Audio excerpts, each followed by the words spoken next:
Good morning students. आज हम करने जा रहे हैं अपना सेकंड लेक्चर रियल एनालिसिस का। कल हमने पहला लेक्चर पढ़ा था रियल एनालिसिस का।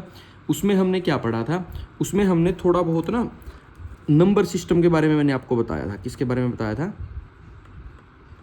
नंबर सिस्टम के बारे में। ठीक है, मैंने आप लोगों को natural numbers, integers, whole numbers, rationals, irrationals और फिर रियल नंबर्स और फिर कॉम्प्लेक्स नंबर्स, इन नंबर्स के बारे में मैंने आपको कल की क्लास में बताया था। अब देखो, कल एक छोटी सी क्लास हुई थी अपनी 10-12 मिनट की, उस पे बेस्ड अभी पीजीटी चंडीगढ़ का ना मैथ्स का एग्ज़ाम हुआ है। उसमें 3 क्वेश्चन आए हैं। ये भी क्वेश्चन पीजीटी चंडीगढ़ 2024 का है, दूसरा क्वेश्चन। उसके बाद तीसरा क्वेश्चन भी है, पीजीटी 2024 का क्वेश्चन है चंडीगढ़ का। 3 ऑब्जेक्टिव क्वेश्चन बिल्कुल बेसिक चीज़ों पे आए हुए हैं। मैं आप लोगों को ना वो तीनों करके दिखाऊंगा, सिर्फ उतनी थ्योरी से जो हमने पढ़ी है। देखो, मैं आपको दोबारा कहता हूँ, किसी भी कॉम्पिटिटिव एग्जाम की तैयारी करनी है, आपको गणित में रिसर्च नहीं करनी है, हमें कोई पीएचडी नहीं करनी गणित में। हमें ना सिर्फ छोटी छोटी बातों का पता होना चाहिए और हमें वो बातें ना पेपर में अप्लाई करनी आनी चाहिए। देखो, जैसे ये क्वेश्चन है, let x comma y be 2 irrational numbers. उसने देखो बोल दिया कि एक्स कोमा वाई है, वो 2 इरेशनल नंबर्स हैं। जैसे इरेशनल्स बोला, हमारे दिमाग में आ जाना चाहिए। इरेशनल्स होते हैं वर्गमूल 2, √3, √-2, -√3, पाई एटसेट्रा, इस टाइप के होते हैं इरेशनल नंबर। हमारे दिमाग में आ जाना चाहिए। Let x comma y be 2 irrational numbers, then which of the following is true. इनमें से कौन सी स्टेटमेंट, कौन सा कथन ट्रू है यानी सच है। देखो, पहला वो क्या कहता है, अगर मैं दोनों नंबर्स को x और y को जोड़ूंगा, अगर मैं x और y को जोड़ूंगा तो वो q यानी रैशनल बन जाएंगे, RATIONAL, वो रैशनल्स होंगे। क्या ये सही है? अगर ये सही है तो हम प्रूफ करेंगे, अगर ये सही नहीं है तो हम एक एग्जाम्पल दे देंगे। देखो, मैं 2 नंबर ले लेता हूँ। मैंने वर्गमूल 2 लिया और मैंने वर्गमूल 3 लिया। √2 और √3 मैंने 2 नंबर्स लिए इरेशनल से। जब मैं उनको जोड़ता हूँ, क्या ये रैशनल है? ये तो नहीं है, ये तो इरेशनल नंबर है। तो इसका मतलब पहली स्टेटमेंट गलत है। सेकंड, जब मैं दोनों को जोड़ता हूं तो वो इरेशनल्स होंगे। दिमाग लगाओ, क्या ये स्टेटमेंट ट्रू है? आप कोई 2 नंबर सोचो, 2 इरेशनल नंबर सोचो जिनको ऐड करने पर वो इरेशनल ना आए। देखो, मैं वर्गमूल 2 √2 प्लस -√2, मैं इन दोनों को अगर ऐड करता हूं तो आंसर आ गया 0। वो तो क्या बन जाएगा? वो तो रैशनल बन जाएगा, बट ये तो इरेशनल मांग रहा है। ऐसे ही पाई में आप -पाई ऐड करके देखो, ये भी 0 है, ये भी रैशनल चला गया, बट वो तो इरेशनल मांग रहा है। इसका मतलब ये स्टेटमेंट भी फॉल्स है। थर्ड, 2 की प्रोडक्ट रैशनल आएगी। अरे ये भी गलत है। ये लो, वर्गमूल 2 इंटू वर्गमूल 3 कर दो, ये क्या आ गया? √6। ये भी क्या है? इरेशनल्स है, बट ये तो रैशनल मांग रहा है। इसका मतलब पहली 3 स्टेटमेंट गलत है। तो हमारा आंसर क्या हुआ? None of this. अब ये क्या था? ये 5 सेकंड का क्वेश्चन था। अब इसके लिए कोई हमें, ये अगर आप थोड़ा सा ऑब्जर्व करोगे ना, 9th और 10th क्लास का बच्चा इस क्वेश्चन को कर सकता है। अब इसके लिए आपको क्या थ्योरी चाहिए? सिर्फ आपको कॉमन सेंस चाहिए। अब सेकंड क्वेश्चन देखो, बहुत प्यारा क्वेश्चन है सेकंड क्वेश्चन। अगर थोड़ा सा आप पढ़े होंगे तो आप ये कर पाओगे, अदरवाइज थोड़ा मुश्किल होगा। आपको ये देख के डरना नहीं है, small r, small n, belongs q, ये लेस देन इक्वल, ये वो, आपको डरना नहीं है। ठीक है, ये आपको सोचना आना चाहिए। इसने कहा लेट x comma y belongs to r। r मतलब रियल नंबर्स, x और y 2 रियल नंबर्स से हैं। इस तरीके से है कि x y से छोटा है। अरे आप एग्जाम्पल ले लो, मान लो मैंने 2 और 3 ले लिया, ठीक है, 2 3 से छोटा है। Then which of the following is true. तो इनमें से कौन सी बात सच होगी? पहला, देयर एग्जिस्ट, वो बोल रहा है देखो, इस सिंबल का मतलब देयर एग्जिस्ट होता है, इतना तो मैथ वाले स्टूडेंट्स को पता ही होगा। There exist r belongs to q। उसने कहा कि कोई r नंबर बिलोंग करेगा रैशनल में, और वो इस तरीके से होगा, वो x और y के बीच में पड़ा होगा। x मैंने 2 लिया है, y मैंने 3 लिया है। अब 2 और 3 के बीच में ना हमें पता है 2.1 पड़ा है, 2.2 पड़ा है। अब एग्जाम्पल लेके हमें टिक नहीं करना है, हमें आंसर तब टिक करना है जब हम प्रूफ करेंगे उसको। हम एग्जाम्पल लेके सिर्फ अपने ऑप्शंस को एलिमिनेट कर सकते हैं, रिमूव कर सकते हैं। ठीक है, तो ऐसा है, 2 और 3 से तो ये टिक हो रहा है। हम ऐसा करो, आप 0.1 और 0.2 ले लो, 0.1 और 0.2, इनके बीच में भी एक रैशनल पक्का होगा। आप कोई भी एग्जाम्पल उठा के देखो, ये आपसे ऑप्शन कट नहीं पाएगा। इससे अच्छा है उसने कहा विच of the following is true. हम कोई और पहले ये देखो, ये काट के देखते हैं। There exist n belong to natural such that x और वाई के बीच में कोई नेचुरल होगा। ये लो 0.1 और 0.2 ले लिए मैंने, एक्स को मैंने 0.1 ले लिया, वाई को मैंने 0.2 ले लिया। क्या 0.1 और 0.2 के बीच में कोई भी नेचुरल नंबर एग्जिस्ट करता है? नहीं करता। तो इसका मतलब ये स्टेटमेंट गलत है, इसका मतलब ये स्टेटमेंट गलत है। अब तीसरा, ये हाँ ठीक है, इसके बाद थर्ड पूछ रहे हैं हम। अच्छा, उससे पहले मैं आपको फर्स्ट बता देता हूँ, ये ना एक डेंसनेस प्रॉपर्टी होती है। किसकी? डेंसनेस प्रॉपर्टी किसकी? रैशनल्स की। कि दो रैशनल्स नंबर्स के बीच में इनफाइनाइट रैशनल्स होंगे और दो इरेशनल्स के बीच में, उनके बीच में भी इनफाइनाइट इरेशनल्स होंगे। मतलब ये डेंसनेस की प्रॉपर्टी होती है। शायद आप लोगों ने ये 9th-10th में आ जाती है, प्रॉपर्टी नहीं आती, 9th-10th में क्वेश्चन आते हैं इस टाइप के, 2 और 3 के बीच के 6 रैशनल नंबर निकालो।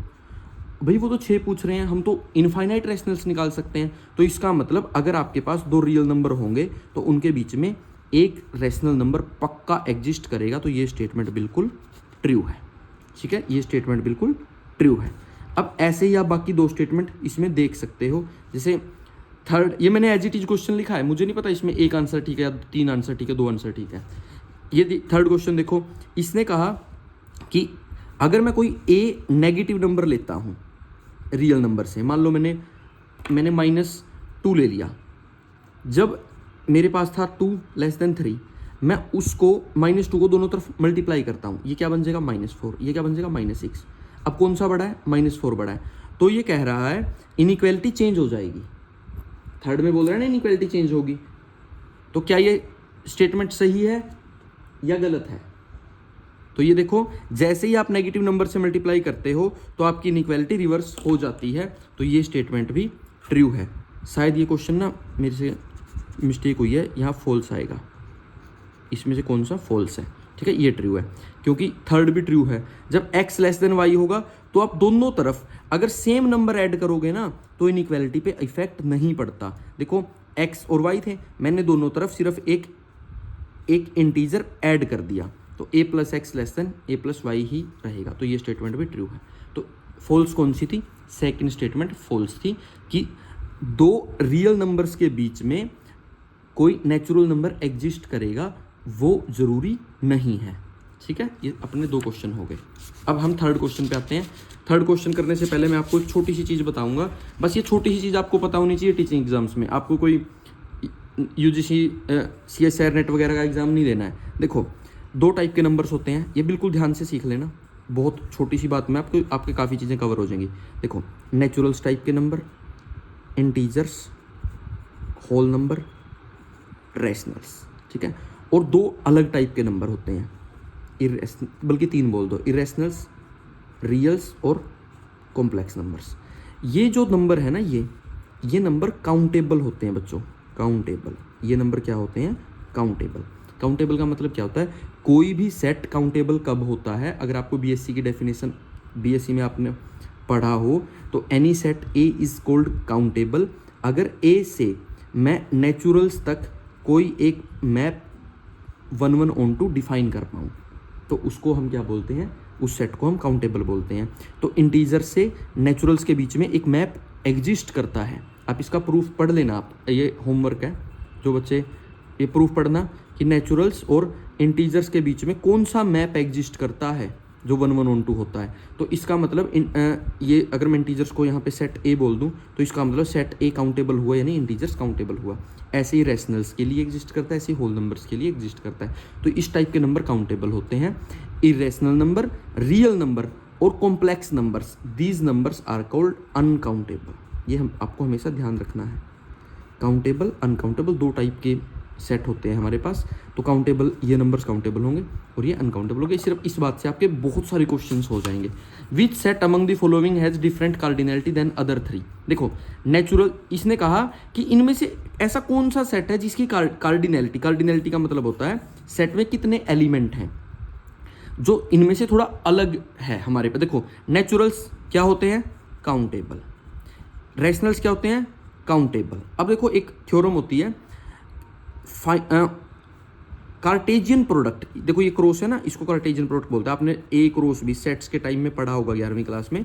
कार्टेजियन प्रोडक्ट, दो सेट्स की Cartesian product. Finite Cartesian product of countable sets is countable. इसको लिख लो चाहे, थ्योरम है ये, थ्योरम है। क्या है theorem? Finite Cartesian product, finite Cartesian product of countable sets is countable. तो देखो यहाँ पे दो है ना, एक दो, तो दो सेट हैं, तो यानी फाइनाइट है ये कार्टेजियन प्रोडक्ट, फाइनाइट है, तो ये भी काउंटेबल, ये भी काउंटेबल, तो ये भी क्या हुआ? काउंटेबल। तो देखो ये भी काउंटेबल था, ये भी काउंटेबल था, ये भी सिर्फ रियल्स थोड़े अलग लिखे पड़े थे, ये अनकाउंटेबल थे, यानी कि इस सेट की कार्डिनैलिटी थोड़ी अलग है।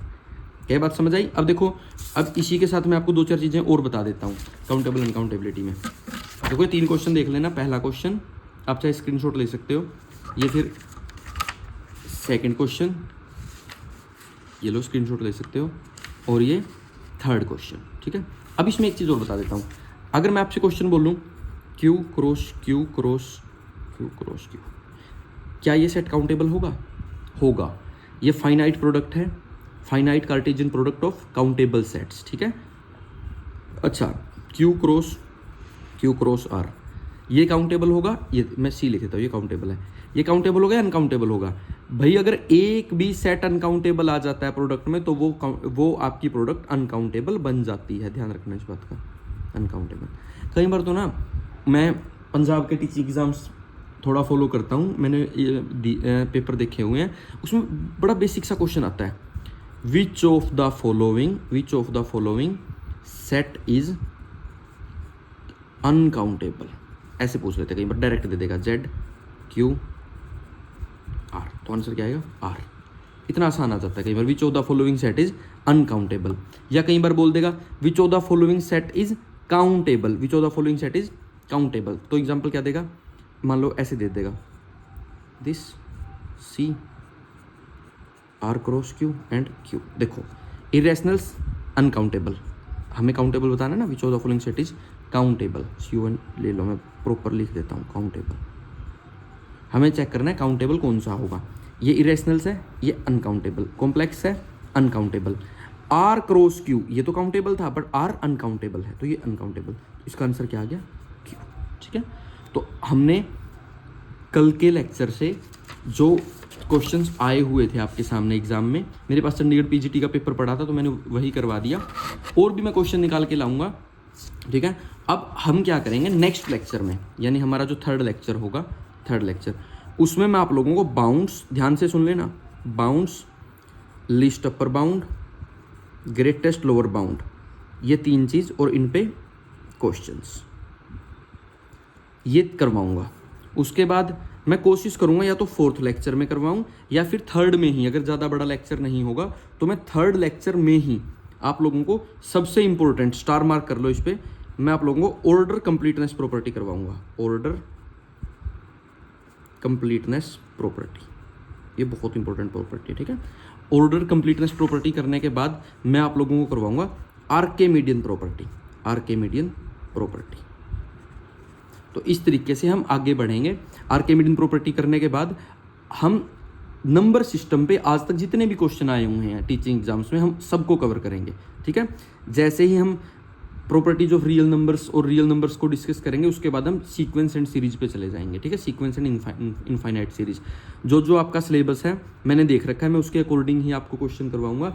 अगर आपको कोई भी डाउट है, आप कमेंट सेक्शन में प्लीज़ लिख दीजिएगा, और मैं कोशिश करूंगा, मैं एक टेलीग्राम ग्रुप बनाता हूं और आप सभी उस टेलीग्राम ग्रुप में ऐड हो जाना, ठीक है। वहां कोई भी डाउट होगा तो आप मुझे पूछ सकते हैं, और मैं जो भी काम करवा रहा हूं, मान लो आज मैंने 3 क्वेश्चन करवाए, तो मैं उसका फ़ोटो खींच के या जो भी PDF बना के वहाँ भेज दिया करूँगा, ठीक है।